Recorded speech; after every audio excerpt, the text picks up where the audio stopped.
We got 10 clubs represented here. Top 4 anglers at each club made it to the TEC. This is the Total Electric Championship for the 2022 season. JB, let's talk about Lake Blue Ridge 2023, a year later, probably 2 years before I get this video finished and done, but we fished our state championship up at Lake Blue Ridge. We spent a lot of time on the water. Yeah, spent a lot of time going back up there looking for fish.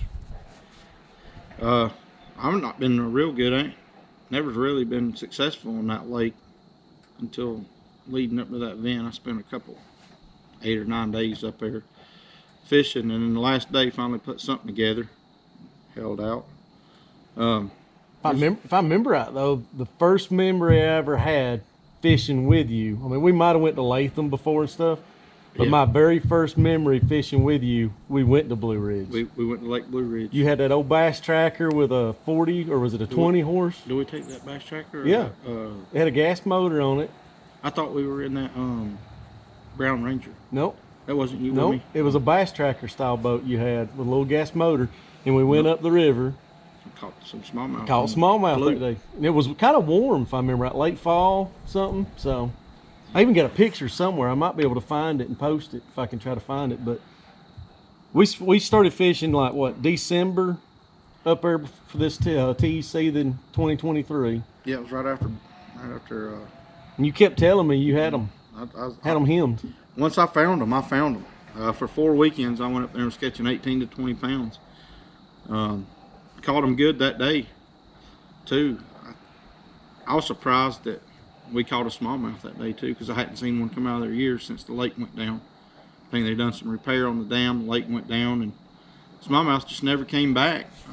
The spots are starting to grow in there. There's still a few largemouth in there that pull up every now and then.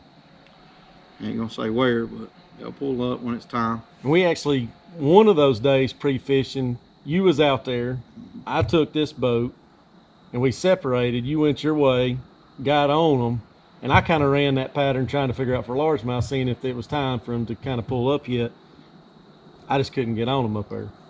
Water temps are still too cold. Them North Georgia lakes, they're clear. Them largemouth are finicky. About the only way I personally feel like when that in them clear lakes is, if you're gonna do good for largemouth fishing, it's gonna be after it rains.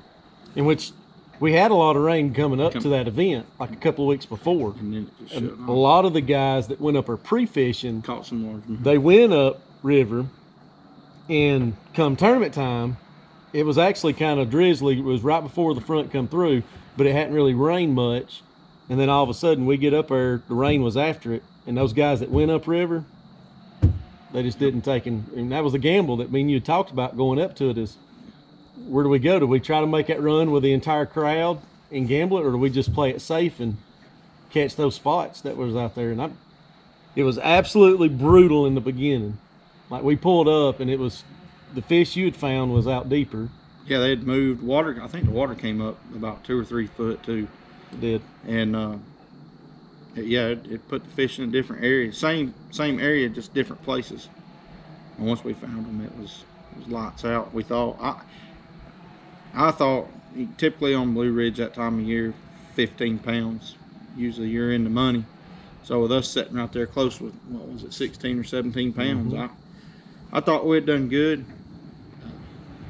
Just wasn't good enough. Got beat by old Gayton over there. He's a good fisherman. Chris Gayton, he's a good fisherman. It was a good fish off, and has a lot of good fish weighed in. Met a lot of people you don't typically get to see, so that was good. Which Aaron, he's got a lot of history on that lake. Aaron used to live on Lake Blue Ridge, so I mean he was dialed in of knowing the history of run straight to them and go try to figure them out. So in the area they were in was one of my second areas that I had been catching them. I didn't know they knew about the area, but afterwards talking with Chris, that was one of our second areas that we would have went to that day if the bite wouldn't have been that great. Which we talked about it too, is in electric only too, we're not the fastest boat out there in the group, but as many that were out there that probably were faster, we were kind of gambling, okay, if we go run to that area, there's going to be how many other boats in there? I mean, well, I knew of at least 2 or 3 going, probably was more there. So we were like, we did catch quality fish out of there. Yep.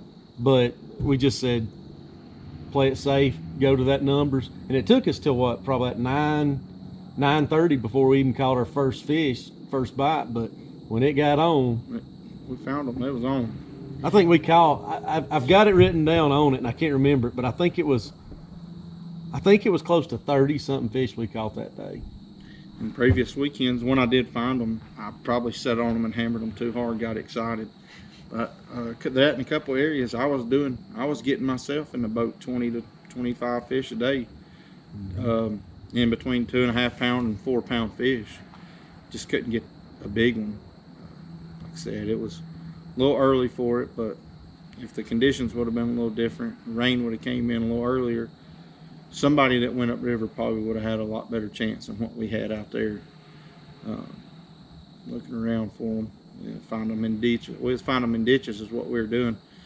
I don't know if you've been to Blue Ridge, but if you go up there, you can tell the rocks. A lot of them people are thinking they're fishing a ditch, but it's not really a ditch. You're fishing a rock vein is what it is. It just looks like a ditch. When the water's all the way down, and when they drained it, if you went up there and looked, it would just be rock veins out through there, pretty much sheared when they built the lake, and it kind of makes a ditch in those areas. Probably like once they graded it, cleared it out, and then the erosion just eroded away those little channels. And I mean, it's just sheer, straight up and down walls, just straight up.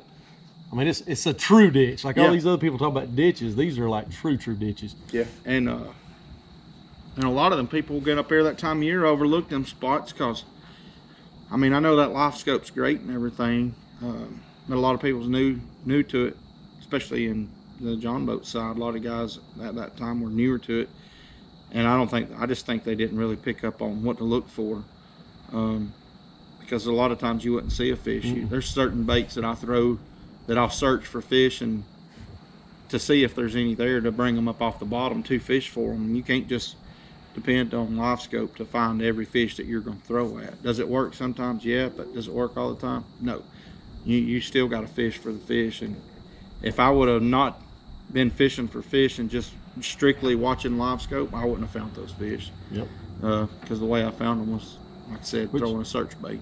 Which we really, as far as that day in the tournament, we really didn't lose. Like, I mean, I lost one fish on that one bait, and I mean, it was maybe, if I had to guess, a 1/4 pound more would have advanced us. It might have been a 4 pounder, but it wouldn't have got us to where we'd have caught up getting first place. But that was the only fish we lost the whole day, the entire day. And we went, I'm trying to think total how many trips, 6-7 trips from December on leading up to the TEC. Didn't even catch a smallmouth the entire time pre-fishing. And then you get up there, see that one rock, and then that thing just annihilated. Yeah, went fall.